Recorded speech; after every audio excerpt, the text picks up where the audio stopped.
बिस्मिल्लाहिर्रहमानिर्रहीम अस्सलामु अलैकुम वरहमतुल्लाहि वबरकातुहू। कैदी नंबर 943 ने झुकने से इनकार कर दिया है और ये महज बात नहीं कर रहा, दो ऐसे सबूत हैं जिनसे आपको मेरी बात का यकीन आ जाएगा।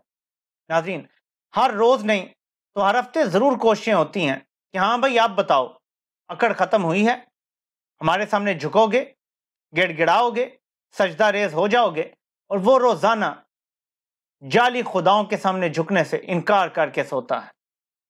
नाजरीन, ये दो चीजें आपके सामने रखता हूं।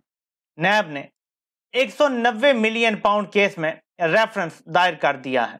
इस रेफरेंस में इमरान अहमद खान न्याजी बतौर मुलजिम, शहजाद अकबर, मलिक रियाज जुल्फी बुखारी, इसमें बुशरा बीबी, इसमें अली रियाज और इसमें फरद शहजादी या फरा गोगी जिन्हें कहा जाता है, उन सब के नाम डाल दिए गए हैं और एक आध नाम शायद मैं मिस कर रहा हूं बीच में। इन सब लोगों को मुलजिम करार दिया गया है, इनका स्टेटस भी लिख दिया गया है। इमरान खान तो कैद में है, बाकी सबको एट लार्ज करार दे दिया गया, यानी मफरूर बेसिकली करार दे दिया गया है। इसके साथ साथ जज दिलावर अल्ट्रा प्रो मैक्स यानी अबुल हसनात मोहम्मद जुल्करनैन साहब ने अपने इस ऑर्डर में लिख दिया है कि साइफर केस को 4 हफ्ते के अंदर कंक्लूड किया जाएगा।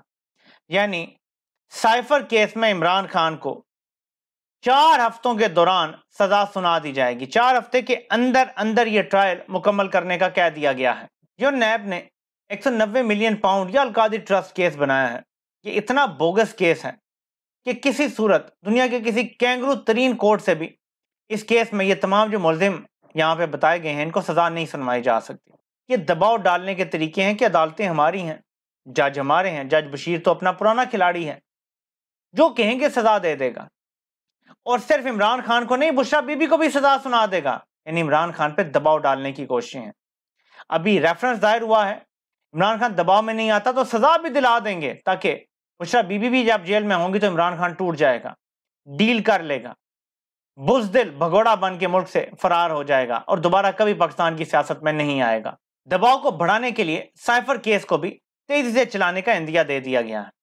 बंद कमरों में बैठे लोग खौफजदा हैं कि साइफर का ओपन ट्रायल हो गया तो हमारी गद्दारियां खुल के सामने आ जाएंगी, इसलिए दोबारा से जेल ट्रायल होगा, उसका नोटिफिकेशन भी हो गया है और 4 हफ्ते के अंदर अंदर यह ट्रायल मुकम्मल भी किया जाएगा। इसी के साथ साथ मनसूबा साजों ने एक्सेलरेटर पे पांव रखा हुआ है और दबाव को मजीद बढ़ाने के लिए एक पुलिस ऑफिसर अनुशे चौधरी को लॉन्च किया हुआ है। वो मीडिया पे आके जी भर के बोंगियां मार रही हैं। 9 मई के हवाले से उनसे सवाल जब पूछे जाते हैं तो वो कहती हैं जी हमारे पास जो सबूत है वो पैमरा ने हमें फराहम किए हैं। भाई पैमरा ने कौन सा सबूत फराहम कर दिए? कोई पैमरा कौन सा तहकीकाती इदारा है? फिर वो कहती हैं कि ये साजिश हुई थी, लेकिन जब उनसे सवाल पूछा जाता है कि 9 मई वाले दिन पुलिस कहां थी तो वो कहती हैं जी पुलिस को छोड़ें, अब तो हम आगे चलेंगे, अब तो केस दायर हो रहे हैं। फिर जब उनसे सवाल पूछा जाता है कि मुराद रास को आपने मरकजी मुलजिम करार दिया था तो वो तो अब इस्तेकाम पार्टी में धुल गया, उस पर तो कोई मसला नहीं चल रहा, वहां भी वो खामोश हो जाती हैं। लेकिन उनको लॉन्च किया गया तो उनकी थोड़ी सी हिस्ट्री आपको बता देता हूं। 2020 में जब इमरान खान की हुकूमत ने पंजाब पुलिस के रिफॉर्म्स करने की कोशिश की, जो उस वक्त के CCPO लाहौर उमर शेख साहब का एक ब्रेन चाइल्ड था कि पुलिस की पुलिसिंग होनी चाहिए, तो वहां पे SP अनुशे चौधरी के हवाले से एक रिपोर्ट कह लें या उनके सामने कुछ चीजें रखी गई थी कि आप यहाँ पे कमजोर हैं, इनको बेहतर कर लें। मैं आपको वो चीजें बता के वक्त जाया नहीं करना चाहता आपका, लेकिन बुनियादी तौर पे यही है उसका क्रक्स के ना आपकी इन्वेस्टिगेशन में कोई इंटरेस्ट है, ना अपना काम करने में आपको दिलचस्पी लेती हैं, ना आप लोगों के लिए अपने दरवाजे खोलती हैं। यानी इतना कुछ इनके बारे में एक चार्जशीट थी पूरी। बजाय इसके कि वो अपने आप को बेहतर करती, खातून ने इंतहाई तल्ख लहजे में रिटन जवाब दे दिया अपने सीनियर ऑफिसर को। अब एक अफसर अपने सीनियर अफसर को तल्ख जवाब सिर्फ तब दे सकता है जब उसके ऊपर बड़ा हाथ हो, और यहां से आप समझ जाएं कि उनके ऊपर किन का और कौन सा ताकतवर हाथ है जो उनका तहफ्फुज कर रहा है और जिनकी जुबान वो मीडिया पे आके बोल रही हैं। लेकिन ये किया क्यों जा रहा है? क्योंकि जहां बाकी केसों में एक्सेलरेटर पे पांव रख दिया गया है, वहां इन केसों में भी मर्जी ये है कि अवाम का माइंड बना दिया जाए और फिर अपने मर्जी के जो चीफ जस्टिस साहब हैं काजी फायद ईसा, उनके सामने जब अपील आएगी फौजी अदालतों की तो वो पिछला फैसला कलअदम करार दे देंगे और सिविलियंस का फौजी अदालतों में ट्रायल जायज करार दे देंगे। हाँ, ये जरूर हो सकता है कि काजी साहब आईनी फैसला देते हुए ये कहें कि ये फौजी अदालतें सिविलियन का ट्रायल नहीं कर सकती, लेकिन सिर्फ 9 मई से जुड़े वाकयात में हम इजाजत देते हैं क्योंकि फौज की इंस्टॉलेशन पे हमला हुआ था। इस तरह का फैसला आ सकता है। उससे पहले माहौल ये बनाया जा रहा है कि हमारे पास बड़े सबूत हैं, बड़े पक्के सबूत हैं, कोई मसला नहीं है। और सबूत क्या है जी? पैमरा ने हमें रिकॉर्ड दिया हुआ है। क्या रिकॉर्ड दिया हुआ है? इमरान खान की आज तक 27 साल में कोई एक तकरीर बता दे जब इमरान खान ने किसी पुरतशद्दुद मुजाहरे का कहा हो। एक तकरीर 27 साल में नहीं मिलेगी। लेकिन माहौल बनाना है और उसके लिए मैं उन एंकर्स को कहूंगा जो बेशर्म लोग जो इन्हें बुला के प्लांटेड इंटरव्यूज करते हैं, कुछ शर्म कर लो। देखो मुल्क के साथ क्या किया जा रहा है। 76 सालों में पहली बार एक मौका बना कि मुल्क की जमहूरियत के साथ खिलवाड़ करने वाले, जमहूरियत को ज़बह करने वाले लोगों के खिलाफ अवाम खड़ी हो गई।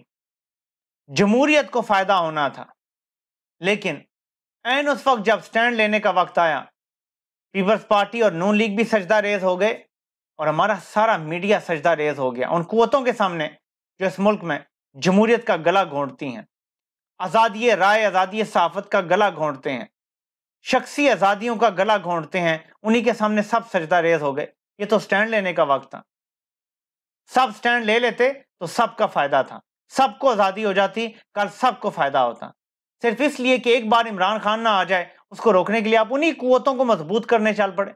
और आज आपने उन कुव्वतों को इतना मजबूत कर दिया है कि यकीन माने कि खतरा महसूस होता है कि वो तो नहीं समझ रहे, तो कहीं मुल्क में अनारकी ना हो जाए, खून खराबा ना हो जाए। और हमें इसी चीज का डर है। लोग तो इलेक्शन का इंतजार कर रहे हैं, बेताबी से कर रहे हैं। फाइनल हल्का बंदियों की लिस्टें भी अब तो आ गई हैं।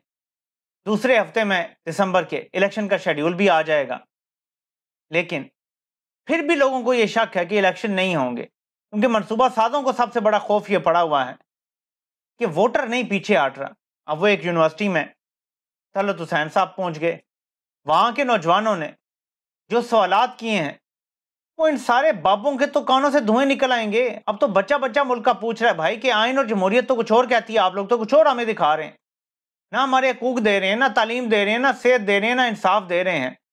65% यूथ मुल्क से बाहर जाना चाहती है। क्या दुनिया में कोई ऐसा मुल्क है जहां की 65% यूथ मुल्क से बाहर जाना चाहती हो? आपको दुनिया में कोई और ऐसा मुल्क नहीं मिलेगा। भारत को भी बहुत बेहतर कर लिया गया है, वरना भारतीयों के लिए दुनिया के वीजे अब खुले हुए हैं। उनको अमेरिका का वीजा भी आसानी से मिलता है निस्बतन, उन्हें बरतानिया का वीजा भी आसानी से मिलता है। लेकिन पाकिस्तानियों की बड़ी तादाद जाना चाहती है, वो इतने नहीं जाना चाहते। जाना वो भी चाहते हैं, लेकिन इस बड़ी तादाद में नहीं जिस तरह हमारे हैं। उनकी 65% आबादी मुल्क छोड़ के नहीं जाना चाहती, और 65% भी बड़ा कंजर्वेटिव नंबर है। इससे ज्यादा लोग बाहर जाना चाहते हैं। वजह क्या है?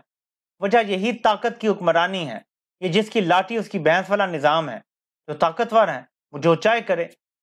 असल में तो निजाम ये होता है कि अवाम एक मुआहदा करती है रियासत के साथ कि आप हमें ताकतवर से बचाएंगे, रियासत हमारी मंशा और हमारी मर्जी से चलेगी, हम जिनको हुक्मरान चुनेंगे वही मुल्क के फैसले करेंगे। ये एक मुआहदा होता है, इसी को आइन कहते हैं।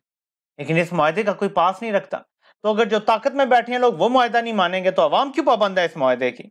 इस तरह ममालिक को बनाना रिपब्लिक में तब्दील किया जाता है और पाकिस्तान को कर दिया गया है।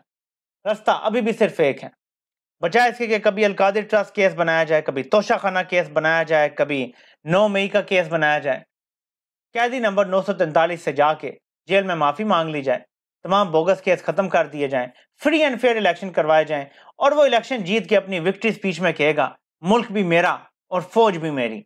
लोगों को नजर ये आ रहा है मुल्क तो हम सब का है, लेकिन जो ऊपर बैठे हैं लोग वो अवाम को अपना नहीं समझते। जब फ्री एंड फेयर इलेक्शन होंगे और विक्ट्री स्टैंड पे खड़ा हुआ इमरान खान ये स्पीच करेगा, तब सब लोग तस्लीम कर लेंगे कि वाकई यार जिनको हम अपना कह रहे हैं उन्होंने अपने होने का सबूत भी दिया है। अवाम की मंशा के आगे उन्होंने सरनिगों किया है, उन्होंने तस्लीम किया है अवाम की हुक्मरानी को। जब तक आप ये नहीं करेंगे, ये नौजवान नस्ल आपकी नहीं मानने वाली, ये नहीं मानेगी, इससे अगली नस्ल आपकी नहीं मानेगी। 3 नस्लें इस टाइम तैयार बैठी हैं जो आपकी नहीं मानेंगी ये गलत बातें। तो कब तक आप ये चला सकते हैं? कोई 3 साल के लिए आएगा, कोई 6 के लिए आएगा, मैक्सिमम कोई 9 के लिए आएगा। लेकिन ये नई नस्ल, इसके बाद तो अनलिमिटेड टाइम है। इनकी अगली नस्लें भी तैयार बैठी हैं, 60-70 साल ये जंग लड़ने के लिए तैयार है। आपके पास इतना टाइम नहीं है, बिल आखिर सरेंडर करना पड़ेगा। बेहतर नहीं है कि अभी सरेंडर करें?